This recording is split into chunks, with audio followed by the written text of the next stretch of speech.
Week 6, Part 4, moving on now onto the operational aspect of a retailer.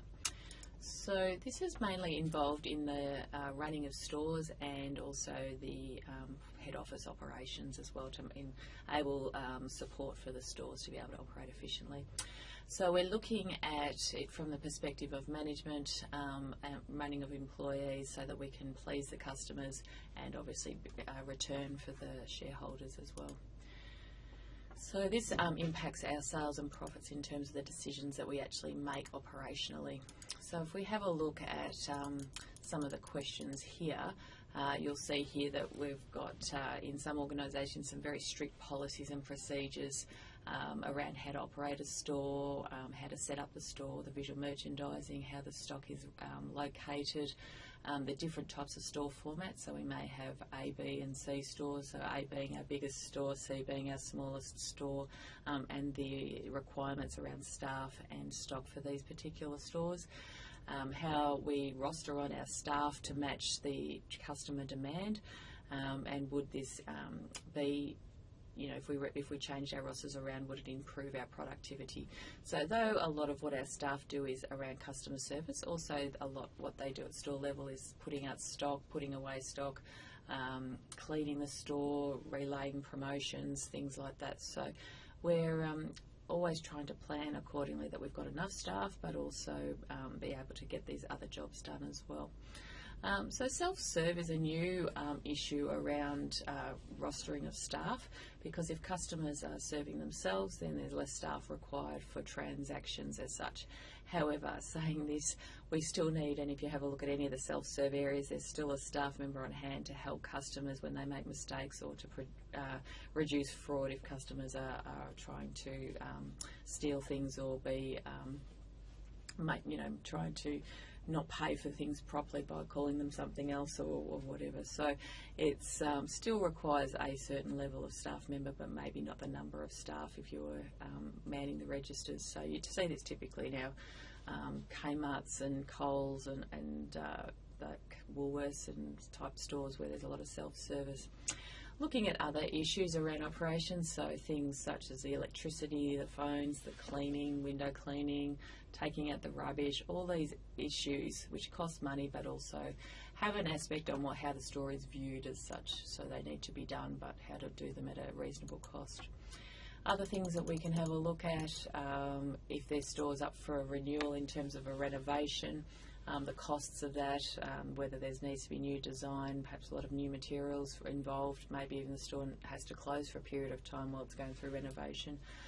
Making sure that both shoppers and employees feel safe, so that there's no issues both on a health and safety aspect of people tripping over things, but also in terms of security of people not hurting other people. And how do we prevent this, in terms of security systems and insurance. Managing the payment terms, so if we've got credit card, cash, lay-by, payment plans, that this is run fairly well at the register so that it doesn't hold up the service of our customers. Whether there's any technologies that can help improve efficiencies, and whether there's anything that we can outsource. So, some stores, for example, outsource their window cleaning and windows cleaners come around rather than the staff doing it as such. And also ultimately thinking about, if something bad was to happen like a fire or a natural disaster, floods, what would actually take place in terms of how we respond and what we need to do.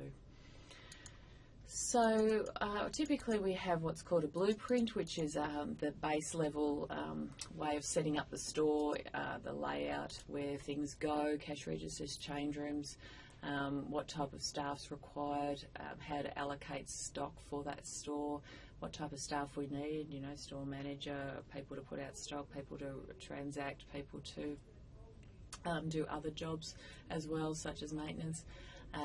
Looking at the behind the scenes things like the ordering of stock, receiving of stock at the back end when the trucks come in with the stock, types of security. Are we going to have cameras? Are we going to have a security guard? Some stores do. And as we've discussed before, these issues are all part of what makes operational decisions. So this is an operations type blueprint, which we often may see called as a policy manual, or it may be procedures manual. And this is basically goes through the how to do everything, how to turn on the lights, how to set up the cash register, how to clean, who to call in an emergency, what the security guard's phone numbers are. All the issues related to running the store is set up here so that anybody can access it as their Bible as such, to be able to find out any information in the store running procedures. So it's quite comprehensive, as you can imagine, in terms of detail, so that everything is covered. The store format and size allocation, this is around type of stock that is required for that store, how much is needed, where it's going to go, when it's going to be received. So this is usually fairly controlled. This may be also have some influence with the store manager having some influence over what gets put into that store based on the demographics, versus the head office dictating as such what that store will actually have. So when we put all this together, we're obviously very interested in making sure that we're productive and effective with our staff too, so that they're constantly busy and that they're doing things that improve the store's performance as such. So this may require for some staff to be trained so that they can improve their skills on what they do in the stores. And it may be other things like increasing technology or getting our suppliers to, for example, set up visual merchandising displays to reduce staff time in the store. Also behind this, which we discussed a little bit before with HR, was around how we get the best staff for our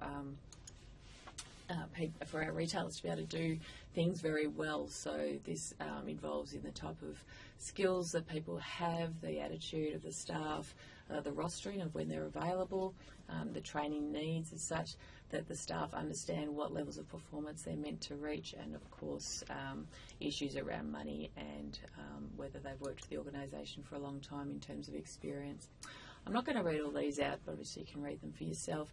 It's just having a look at some of the questions that the store manager may need to think about in terms of maintaining the store. So the types of questions around who does what to make the store run efficiently. From an inventory perspective, this is we'll cover a lot more in inventory management with buying in a couple of weeks.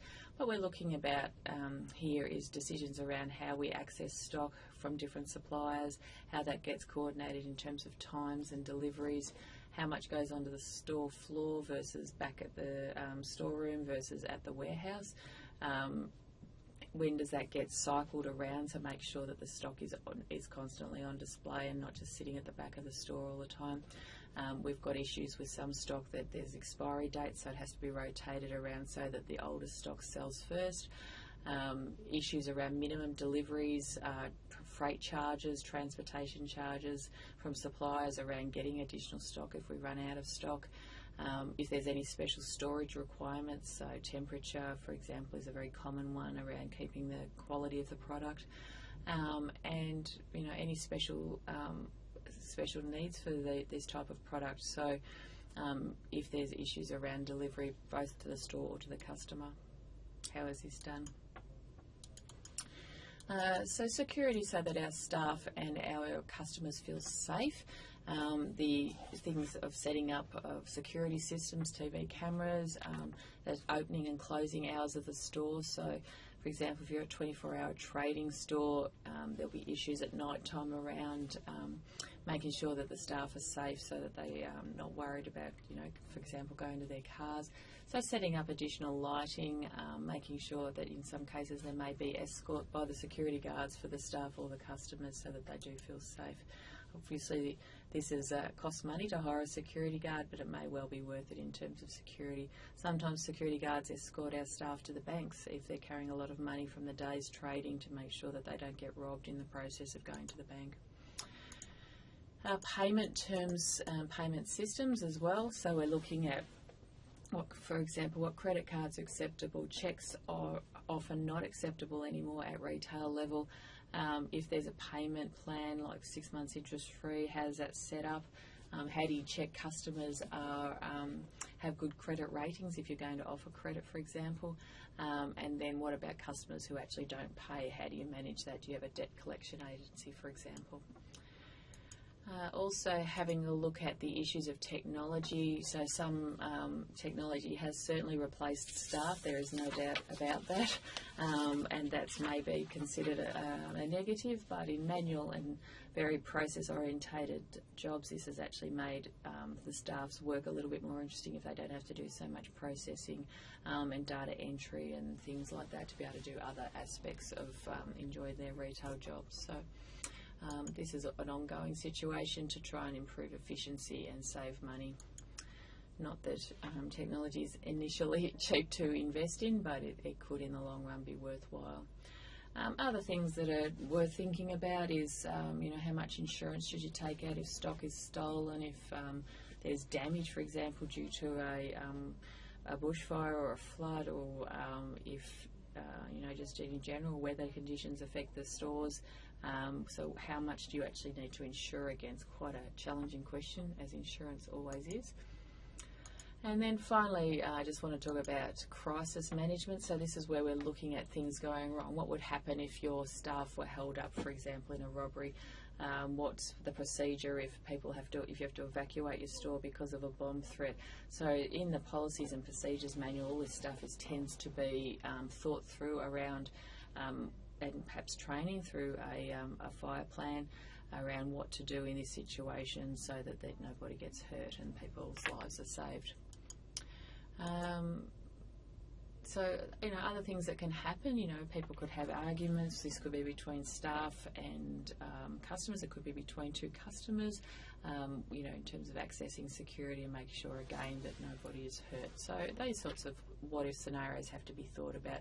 Even though it may never happen, you've got to make sure that people know what to do in case it does happen. So sometimes there's, emergency alarms maybe under the cash register where they can raise an alarm and immediately access 000 or perhaps the centre management of the shopping centre and things like that. So being very clear that staff know exactly what to do in a crisis. Okay, that's it for operations and the running of a retail business for this week. Thank you for your time.